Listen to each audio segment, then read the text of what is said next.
Hello friends, welcome to RG cookery. நம்ம இந்த வீடியோவில் பார்க்க போகிறது tiffin varieties part 1. 6 varieties tiffin varieties தான் நம்ம பார்க்க போகிறோம். இந்த வீடியோ பிகினர்ஸ்க்கு ரொம்ப பிரயோஜனமாக இருக்கும்னு நம்புகிறேன். ஃபஸ்ட்டு இட்லி. அது இட்லியோட மெஷர்மெண்ட்டு, மாவோட மெஷர்மெண்ட் எல்லாம் நான் வந்து டிஸ்கிரிப்ஷன் பாக்ஸில் கொடுக்குறேன். அப்புறமா பொங்கல், அதுவும் இது ரொம்ப பொங்கல் சிம்பிளாக தான் பண்ணியிருக்கேன். அப்புறமா இடியாப்பமும் கடலைக்கறி, மிக்சட் மில்லட்டு அடை, இது கோதுமை தோசை. ஃபஸ்ட்டு பொங்கல். இது ரொம்ப சிம்பிளாக தான் நான் இன்றைக்கி பண்ணியிருக்கேன். 1 கப்பு பச்சரிசி, 1/4 கப்பு பைத்தம்பருப்பு ட்ரை ரோஸ்ட் பண்ணி அரிசியும் பருப்புமா நம்ம கலந்து வச்சுக்கலாம். பேனில் டைரெக்டாகவே 4 ஸ்பூன் நெய் கொஞ்சம் தாராளமாக விட்டுட்டா பொங்கல் டேஸ்ட்டாக இருக்கும்.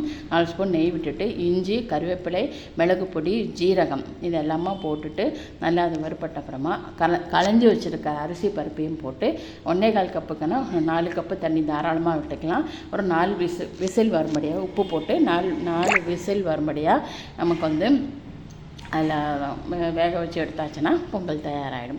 அப்புறமா இந்த மில்லட் அடை, இதுக்கு இதுவும் மெஷர்மெண்ட் எல்லாம் நான் டிஸ்கிரிப்ஷன் பாக்ஸில் கொடுக்குறேன். இது குதிரைவாளி போட்டிருக்கேன், கேழ்வரகு போட்டிருக்கேன், நம்ம மூங்டால், க்ரீன் மூங்டால் போட்டிருக்கேன், கடலைப்பருப்பு, பைத்தம்பருப்பு, கருப்பு உளுந்து, தோரம்பருப்பு எல்லா தாலும் இதில் போட்டு நமக்கு ஒரு 3 மணி நேரம் ஊற வச்சுட்டு களைஞ்சிட்டு அதுக்கப்புறமா நமக்கு அரைச்சிக்கலாம். அதுக்கப்புறமா நம்ம இது இடியாப்பத்தோட கடலைக்கறி எப்படி பண்ணுறதுன்னு பார்க்கலாம். கடாயில் 2 ஸ்பூன் எண்ணெய் விட்டுட்டு 1/2 ஸ்பூன் உளுத்தம்பருப்பு, தனியா, அப்புறமா 4 மிளகாய், இது காரம் தகுந்த மாதிரி நமக்கு சேர்த்துக்கலாம். அப்புறம் கொஞ்சம் சின்ன வெங்காயம் போட்டுட்டா நல்லா டேஸ்டியாக இருக்கும். அப்புறமா தேங்காய் ஒரு 1/2 கப்பு தேங்காய், இதை நல்லா எல்லாம் வறுத்துட்டு தட்டில் எடுத்து வச்சுட்டு நல்லா கரகரப்பாக அரைச்சி வச்சுக்கலாம். பின்ன கொண்டக்கடலை முதல் நாள் ராத்திரியே ஊற வச்சுட்டு காலம்புரை நல்லா 4-5 விசில் வரும்படியாக வேக வச்சிடலாம். இது அரைக்கும் போது நம்ம வேக வச்ச கொண்டக்கடலை கூட ஒரு கரண்டி சேர்த்து போட்டு அந்த தேங்காய் கூட அரைச்சி வச்சாச்சுன்னா அது நல்ல டேஸ்ட்டாக இருக்கும். அப்புறமா கடாயில் இந்த வேக வச்ச அந்த கடலையும் போட்டு இந்த நம்ம அரைச்சி வச்சுருக்கிற விழுதையும் போட்டு ஒரு 5-10 நிமிஷம் நம்ம கொதிச்சுட்டுனா நமக்கு கடலைக்கறி தயாராகிடும். கொத்தமல்லியும் தூவிட்டால் போயிடும். இடியாப்பம். அப்புறம் இடியாப்பம் நான் இன்ஸ்டன்ட் மாவு தான் வாங்கியிருக்கேன். அதில் ஒரு பாத்திரத்தில் நமக்கு தேவையான உப்பு போட்டுட்டு இடியாப்ப மாவையும் போட்டு வெந்நீர் தான் இதில் கலந்துக்கணும். நம்ம அப்படியே எல்லாம் வெந்நீர் அப்படியே விடாமல் கரண்டியால் கொஞ்சம் கொஞ்சமாக விட்டு நல்லா எண்ணெயே இதுக்கு மாவு பிசைறதுக்கு எண்ணெயே வேண்டாம். நம்ம நல்லா அதை பிசைஞ்சிட்டு ரொம்ப தண்ணியாகவும் பிசைஞ்சிடக்கூடாது. அப்புறம் அந்த ஓமப்பொடியோட அச்சு இருக்குது இல்லையா, அதை அதில் போட்டு இடியாப்பம் இந்த மாதிரி பிசைஞ்சு அதில் போட்டு இட்லி தட்டு வைக்கிற மாதிரி இட்லி தட்டில் எண்ணெயெல்லாம் தடவி நம்ம அந்த இடியாப்பம் நாய் வச்சு நம்ம இப்படி ஒரு தட்டிலையாக பிழிஞ்செடுத்து ஒரு 10 நிமிஷம் நம்ம ஆவியில் வேக வச்சு எடுத்தாச்சுன்னா நமக்கு டேஸ்டியான ரொம்ப ஹெல்த்தியான எண்ணெயே இல்லாமல் ஒரு டிஃபன் வெரைட்டி தயாராகிடும். கடலைக்கறி வச்சு தொட்டுன்னு சாப்பிட்டா நல்லா டேஸ்ட்டாக இருக்கும்.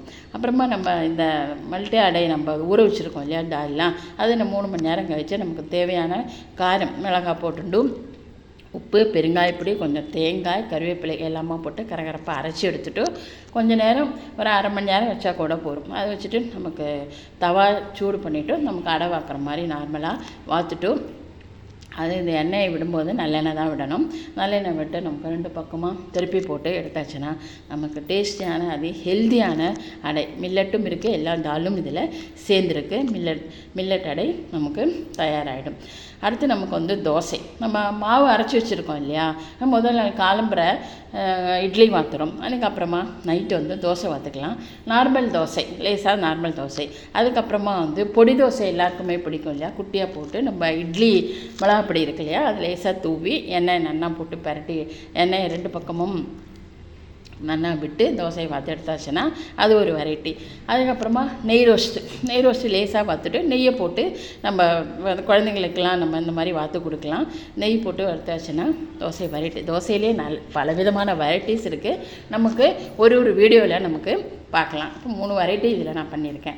அதுக்கப்புறமா கடைசியாக கோதுமை தோசை. ஒரு பாத்திரத்தில் 1/2 கப்பு கோதுமை மாவு, 1 கப்பு அரிசி மாவு, தேவையான உப்பு, இதிலே நம்ம பச்சை மிளகா எல்லாம் போட்டுக்கலாம். நான் பச்சை மிளகாலாம் போடலை, ஜீரகம் மட்டும்தான் போட்டிருக்கேன். கருவேப்பிலை, கொத்தமல்லி எல்லாம் போட்டு அந்த நீர்க்க